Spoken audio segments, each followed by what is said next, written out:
Welcome back to the Balance Boldly podcast for ambitious women in business and a few brave men. I'm your host, Naketa Ren Thigpen, always excited to be in space with you today.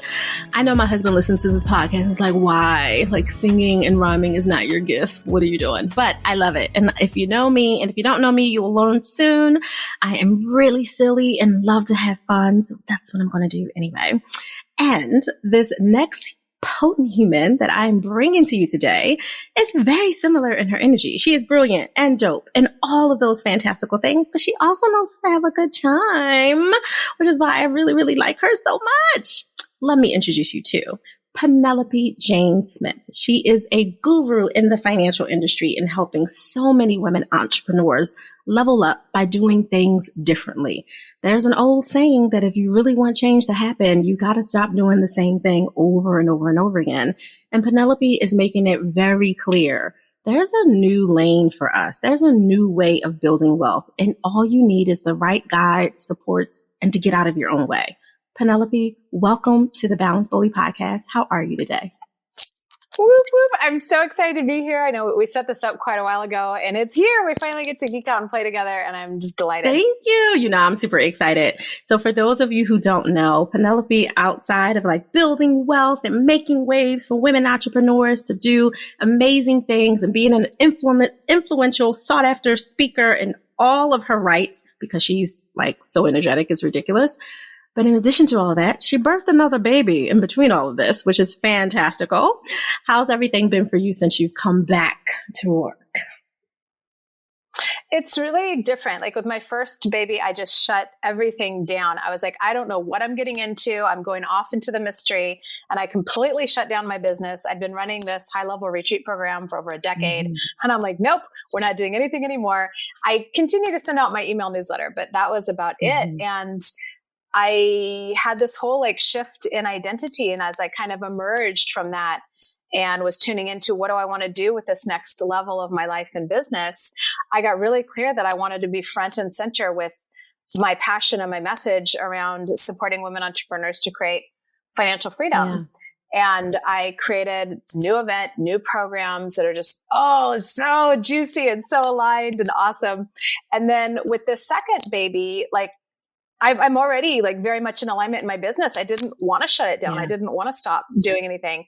And I'm like, okay, I will take a maternity leave from my marketing. Like I put a pause on my Penelope Jane Smith YouTube channel, but I'm still going to show up and serve my clients because my programs now I can deliver online. There's no reason I can't have somebody watch the baby for an hour while I do a call once every couple weeks. Like that's not that big a deal. Or respond to questions in the Facebook group, right? So I'm like, I don't need to shut down my programs. And my clients are like, what's happening? Where are you going? I'm like, I'm not going anywhere. I'm here to serve you. I'm not doing any marketing stuff, not doing any sales, but like I will still show up. And it's been really great. So I kind of just, instead of just shutting everything down, I like ramped down. And then over time, I'll be ramping back up bit by bit. Yeah, no, I love that. I think that's one of the kind of like sub definitions of balancing boldly, right? You get to create your reality your way and you own and honor the fact that you're a different human than you were X number of months, let alone X number of years ago. So you're in a space now where you're like, listen, there's so much good, juicy alignment that's already established that I can just go deeper. I don't have to go wider. And I really respect that as another woman entrepreneur. That's pretty fantastical. Yeah. So what brought you to your work? Because I know you lightly said, and I say this with cheekiness in my face, which you can see, but they can't. What brought you to this space? Because you said it's an interesting story for how you got into the work that you're doing so that you could establish and create your own reality and literally create work, life, and love your way. Well, I'd like to share like why I'm so passionate about it, if that's all right. Of course. And I do have a very dramatic money story because I learned about passive income and investing and creating assets back in my 20s. And I was like, I'm going to go be a real estate investor. And I took $10,000 of my own money. I turned it into over $6 million of real estate in 4 years. Nice. And I was on track to be financially free, to be able to retire by the time I was 31. And then the real estate market came, the crash came and just completely wiped me out. So I went from being almost financially free to millions of dollars in debt, ultimately being forced to declare bankruptcy, losing my beautiful home to foreclosure. It was like really, really, really, really bad. And then right there, when my home was in the foreclosure process, I got invited to attend this high-level mastermind on Necker Island. Have you heard of that? Yes. What's his name? Richard Branson's island. Yeah, Richard Branson's private island in the Caribbean. So it was this $50,000 investment for a 6-day mastermind, no refunds, no payment plans. And I didn't have any income. I didn't have any assets. I didn't have any credit. But I did have this like really strong intuitive hit that I was supposed to be there. And I was like, okay, well, if I'm supposed to be there, let me see if I can work it out. And I did it. I manifested it and I went there. And it was really the beginning of turning everything around, because the facilitator shared that he wanted to win a Nobel Prize for single-handedly turning the economy around. That shifted everything for me. It completely changed the conversation I was having in my head. It inspired me to ask, what could I do to single-handedly turn the economy around? And so there I am, like sitting on this billionaire's private island with this question. And I got this download. Can I share what I came up with? Yes, of course. Awesome. So I noticed that everyone has their own personal economy, and then there's the economy at large, and they may or may not have anything to do with each other. So my personal economy was in the tank. It was bad, right? But there were other people on Necker Island, back home in the Bay Area of San Francisco Bay Area, where I'm from, that were having their best year in business ever. And I was like, there's something here. Yeah.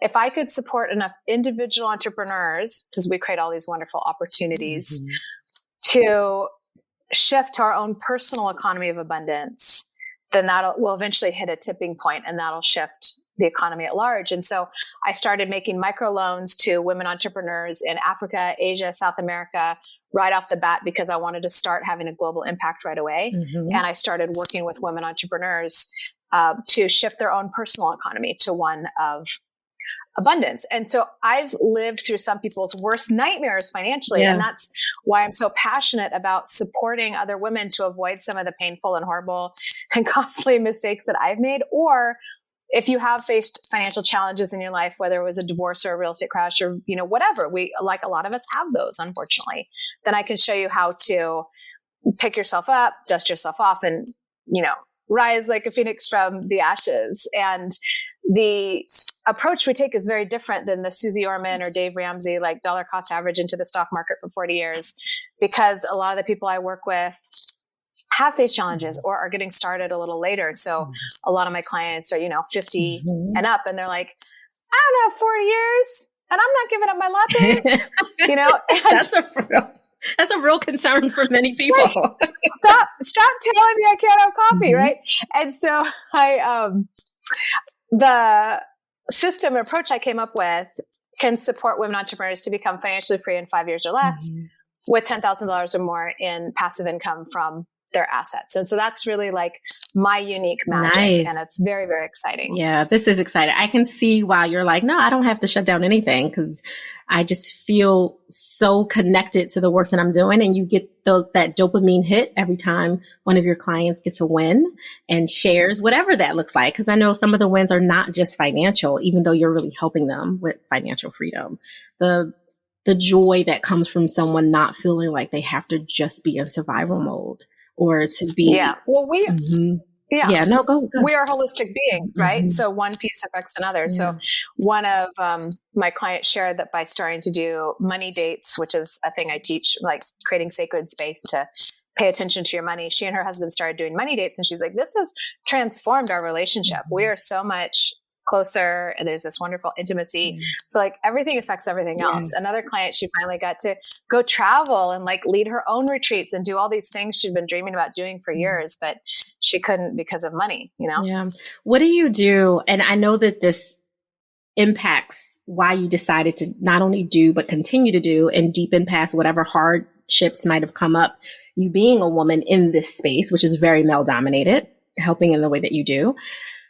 What do you do when you have other humans that you work with that are really challenged with opening themselves up to the new way, the different way that you're trying to help them see that they could build wealth. From maybe they used to be, I don't know, fans of the Ormans and the Ramseys and the like of the world. And, you know, that's a type of conditioning. Like that's a certain script that they really embed, like you have to do it this way, you have to follow.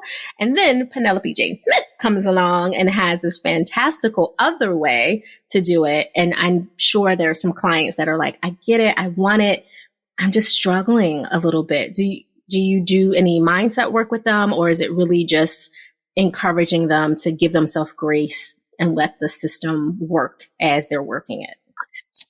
Well, first of all, I tend to attract the kind of people who are frustrated and not satisfied with the Dave Ramsey, Susie Orman type stuff. They're like, this model doesn't work for me. I need to find something different. And then they see me and they're like, woo, this is different. Yes. This is my person. Right. So there is an element of, I set a very strong intention to attract the people who are meant to work with me. I believe that we all have our own healers and our own teachers. And like when we connect with that specific person, they just, ooh, yum, yum, yum. Yes. They just give us that healing or that learning, like just the way we need it. You know, like I've been to 10 different chiropractors and there's just this one chiropractor that's like, you know, when he adjusts me, my whole life changes kind of thing. And same thing with mentors. And so I do a visualization where I imagine my energy going out and leading almost like a golden pathway of light, illuminating the way for my people to find me.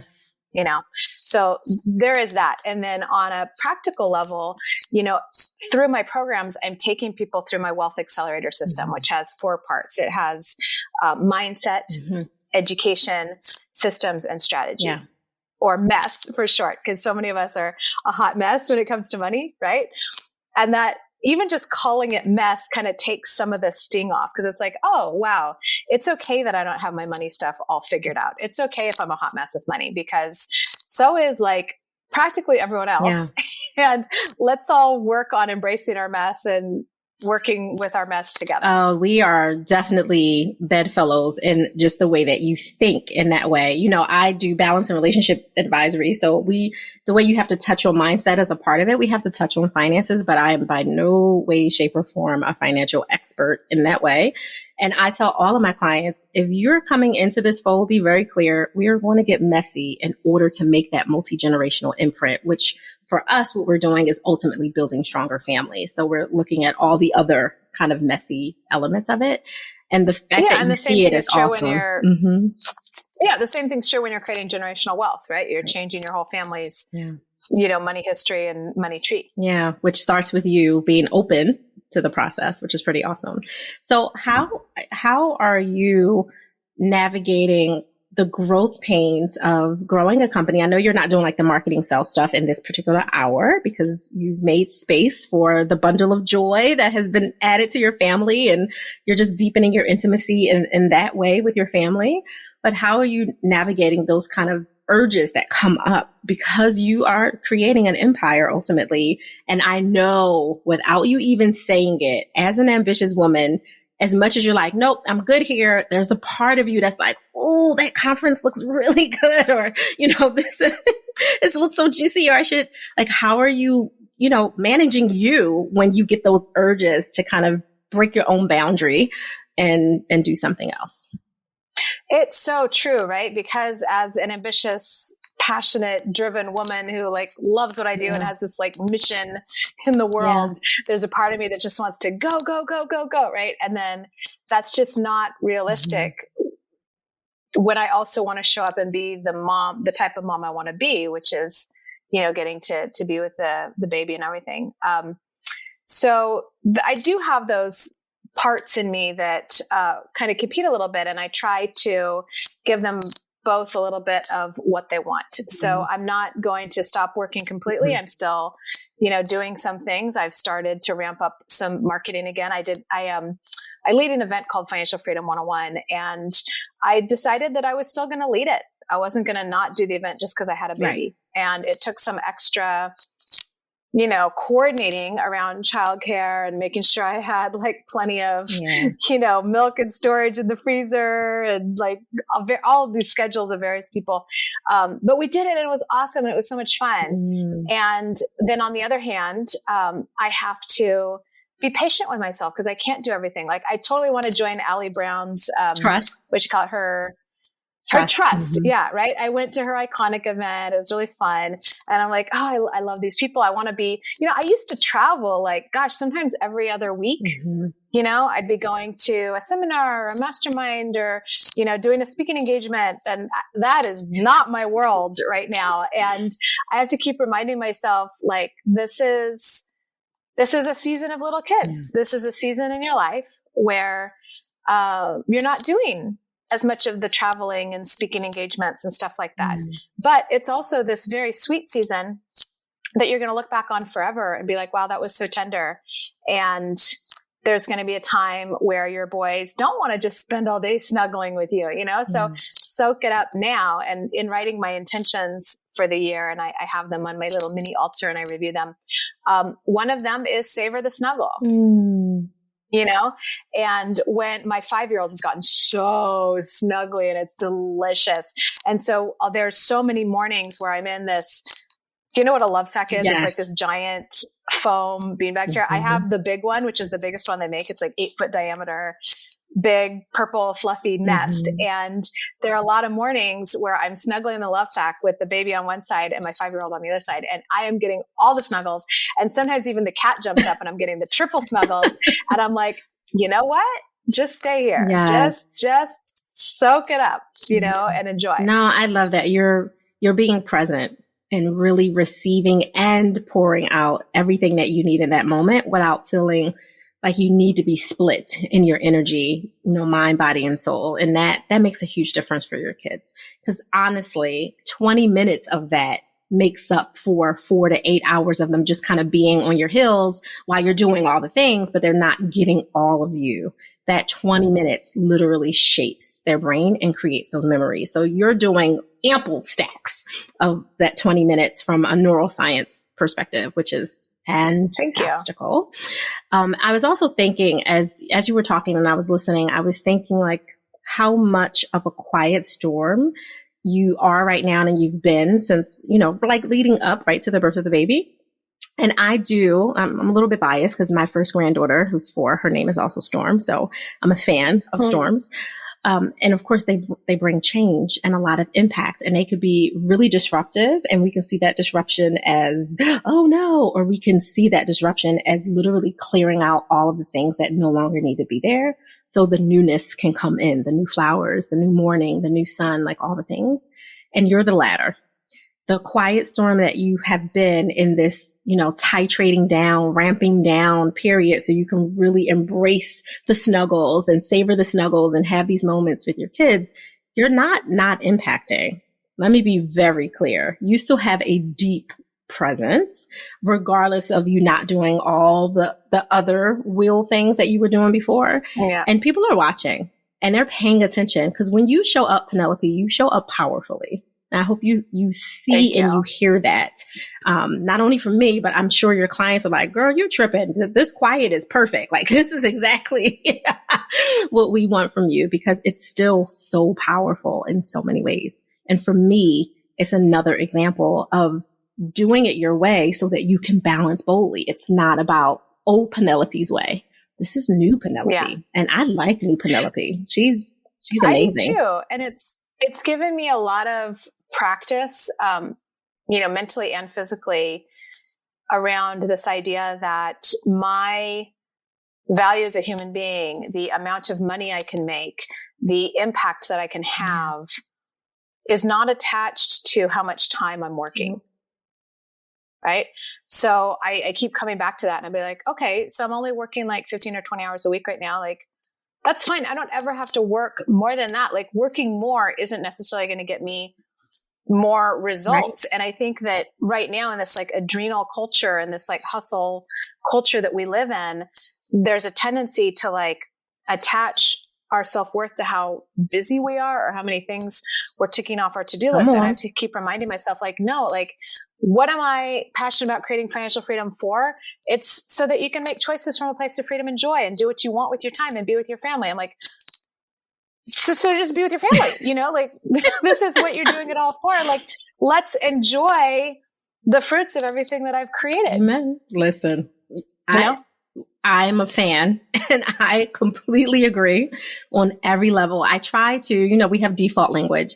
I try not to use the word when someone's like, oh, how's your day? I try not to say busy because I don't want to be busy. Busy is old Naketa. Booked and busy, 7, 10, 14, 15 meetings in a day, not including the actual work, right? Like that was old Naketa.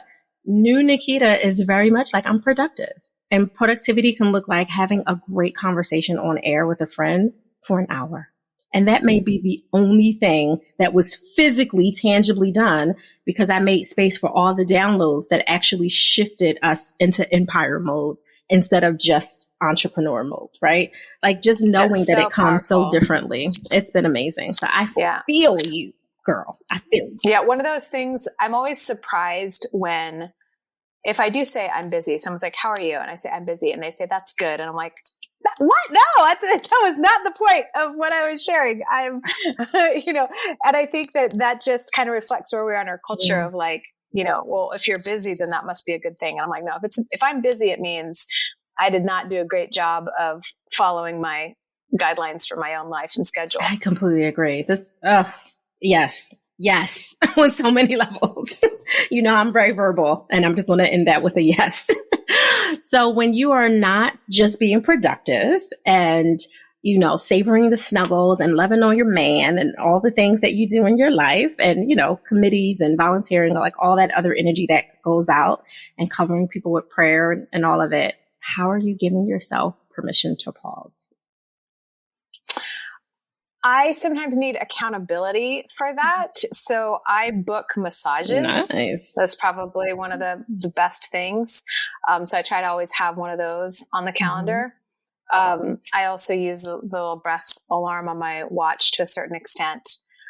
And there's this time in the evening where, I'm super lucky. I have a live-in nanny and the baby sleeps with her most of the time because I thought I had a lot of support going into my first kid and it wasn't enough. So I'm like, this time I'm getting even more. I'm doubling down, tripling down, quadrupling down on the support.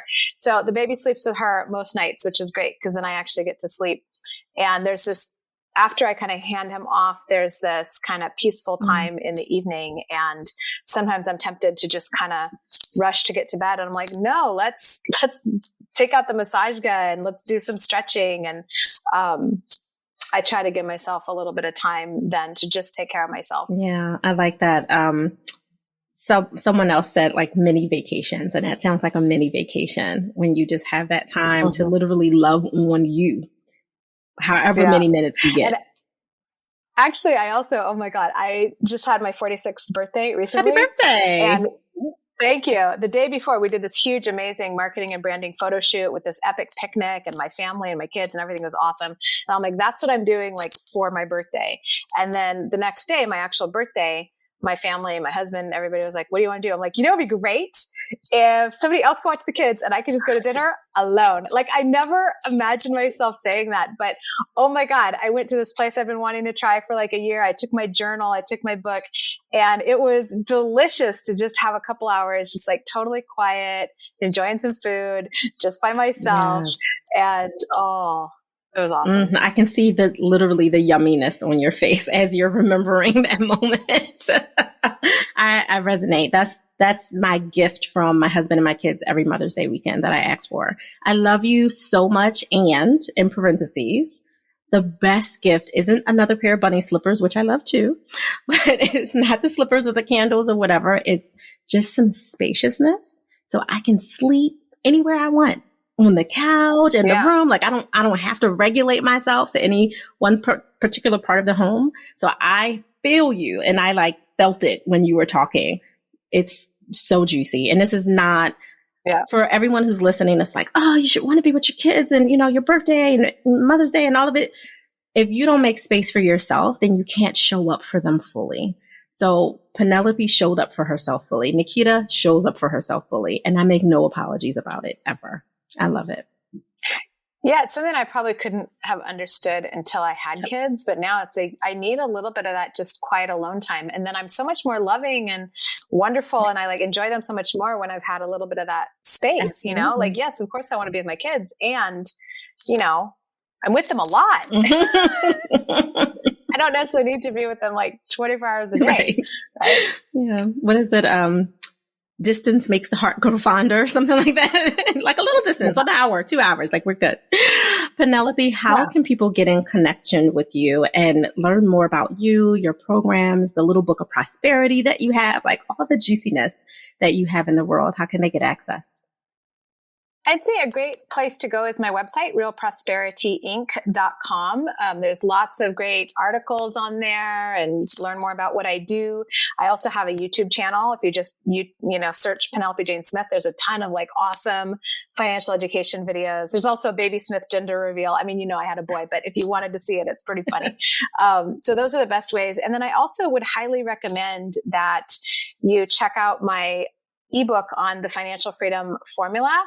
The link for that is financialfreedomgift.com. That gets you a free version of the financial freedom formula. And that helps you figure out like, what is your magic number? Like, what will it take for you personally to become financially free? So it's a quick read, but super, super impactful. So I would encourage you to check that out. That is going to be awesome. And we'll make sure everything is in the bottom of the show notes. So if you happen to be on your Peloton or a treadmill or walking the dog or something while you're listening to this, all you got to do is scroll down and you'll have every clickable link you need to get some more, actually, of Penelope Jane Smith. Thank you so much for carving out this time from your very productive life.